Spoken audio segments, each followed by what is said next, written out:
kind of party or something here? Like, why is everyone here? All right. Everybody, hit it. Mr. Mayor, how much extra work You know, Melissa, I have been working constantly throughout the last 4 months on things that really matter to New Yorkers. We passed a city budget the last 4 months that addressed a whole host of things New Yorkers care about. We got really important things done in Albany in June in the legislative session. We just came up with the plan to address the child care workers, early education workers, and get pay parity. We've been doing plan after plan, progress of all kinds.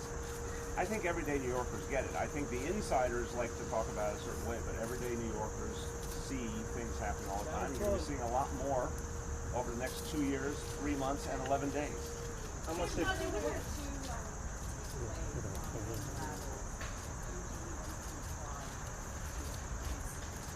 I came away very hopeful from what I saw, and remember that what we need to do for New York City goes beyond what we can do just in the 5 boroughs. We need change in Washington.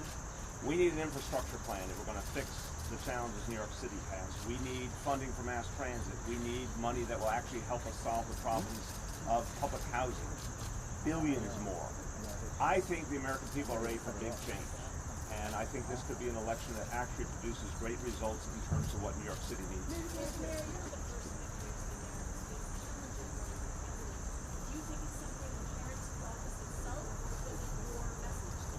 Look, I think I am the second, unless I'm getting my history wrong, the second in office to run. I think the first was an extraordinarily aberrant situation, including switching political parties.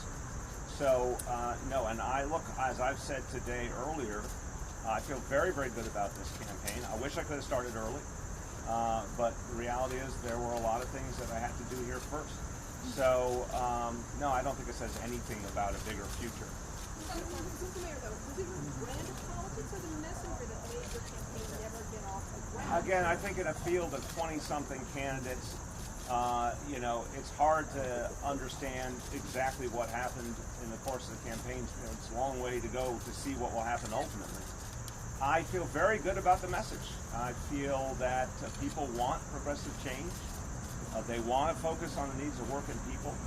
The message resonated real well. I wish I had more time. I wish I had more resources. I think that would have made a difference. Mr. Mayor, you have a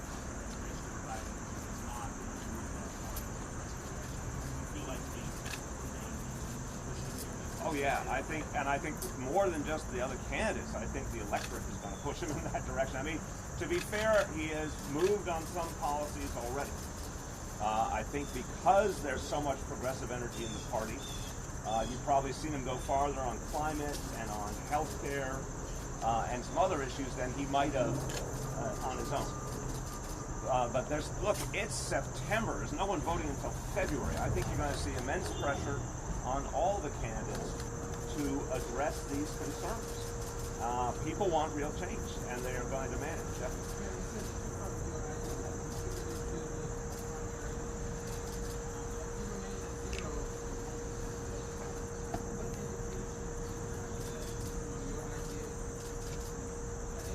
The polling doesn't tell you. That's dramatic.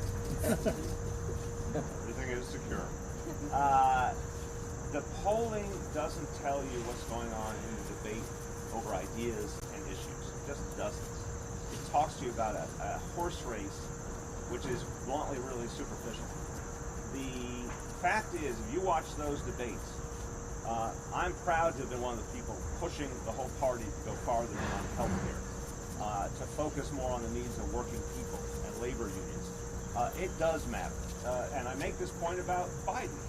If there wasn't all that energy being expressed by progressives, maybe he wouldn't have evolved some of his positions. I mean, this is how change is made. It has nothing to do with what the horse race tells you. It has to do with what people are talking about, what people are demanding, what the voters are demanding. And progressives, the more the better, I say, demanding change clearly change the whole sense of what's possible. Yeah.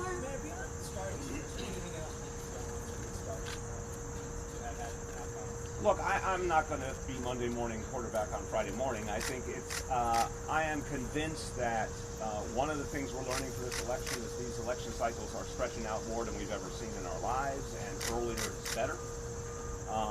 And also, we've never seen 20-plus Democratic candidates. It's like a scenario none of us has had to deal with before. So, to me,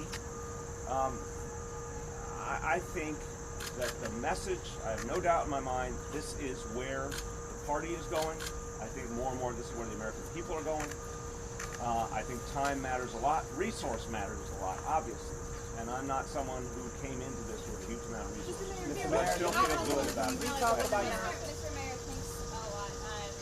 You said in Morning Joe this morning, you talked about the timing, but you also talked about not being able to get in earlier because you have this big, complex city to run. Yep. At the same time, you insisted throughout the campaign that you could handily juggle those two responsibilities.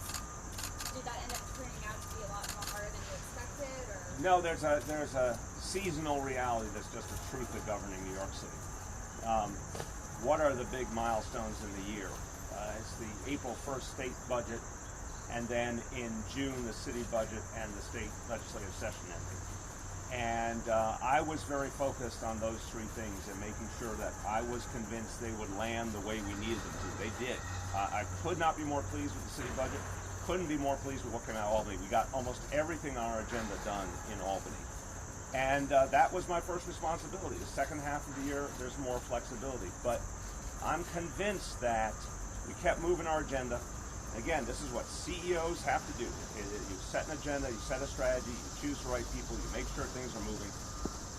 I think it played out well. We kept moving our agenda forward. But there's no doubt in my mind we had to first attend to some of those key things on the home front. Sally. Mayor de Blasio, at what point did you decide, it sounded like maybe not qualifying for the debates was the deciding factor. Could you walk us through that a little bit? Like Sure. what your thought process was, what the moment was where you kind of decided to go forward? Yeah, I mean, I indicated to all you guys a couple of weeks back that the debates, to me, had become the main street of this election season.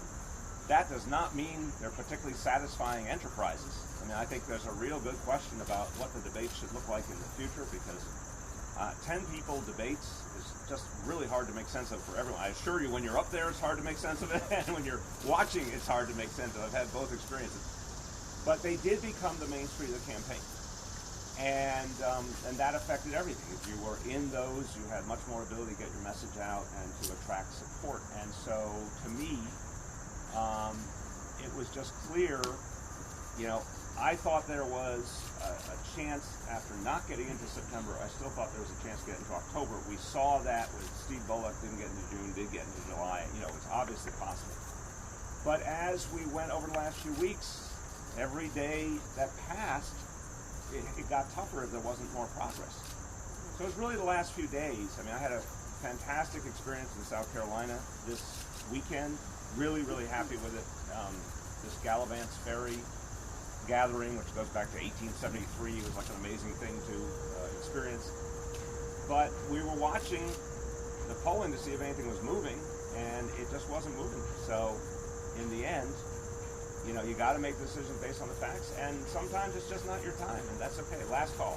Would you got kind of attaboy tweets from Elizabeth Warren and Bernie Sanders, among others, today. Would you join either of those administrations, and do you identify most strongly with those two candidates at this point? I think the world of both of them. I've said that throughout this campaign and before. I think they're both tremendous progressive leaders who have done a lot of good for this country. You know, let's take one step at a time. Today is not a day to talk about where the rest of the campaign's going or the different candidates. I just made my announcement today, but I'll be watching that closely and decide how I want to handle the primary election. That's first. You're several stages ahead there, but right now, you know, what I want to do is continue my work as mayor.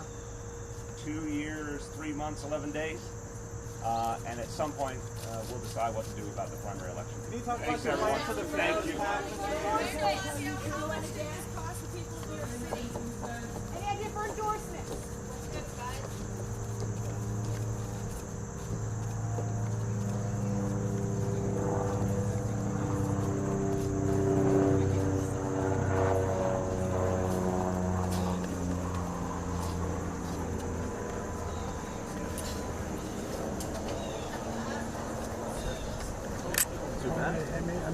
only 10 minutes on the nose. Yeah, you've done some of the 2.5 hour version.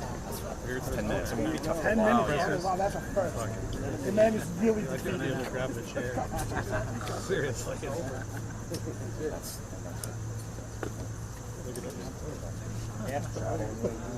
Thank you again, man, for letting me speak. Ah, that's all right. That was good.